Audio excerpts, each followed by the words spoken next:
மயிலாடுதுறை மாவட்டத்தில் உள்ள தனியார் பள்ளி மாணவர்களின் பாதுகாப்பை உறுதி செய்யும் வகையில் பள்ளி வாகனங்களின் செயல்திறன் குறித்த சிறப்பு ஆய்வு நடைபெற்றது. மாவட்ட ஆட்சியர் தலைமையில் நடைபெற்ற இந்த ஆய்வில் மாவட்ட காவல்துறை கண்காணிப்பாளர், வருவாய் கோட்டாட்சியர் பூங்கொடி, வட்டார போக்குவரத்து அலுவலர் கதிர்வேல், மோட்டார் வாகன ஆய்வாளர்கள் ராம்குமார் மற்றும் விஸ்வநாதன் உள்ளிட்ட அதிகாரிகள் கலந்து கொண்டனர்.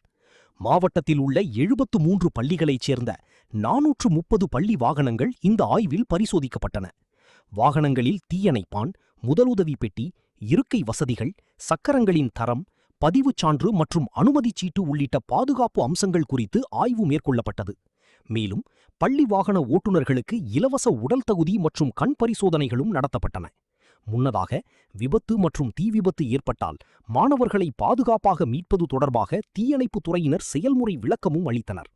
மாணவர்களின் பாதுகாப்பை முதன்மையாக கொண்டு இந்த ஆய்வு மேற்கொள்ளப்பட்டதாக அதிகாரிகள் தெரிவித்துள்ளனர்.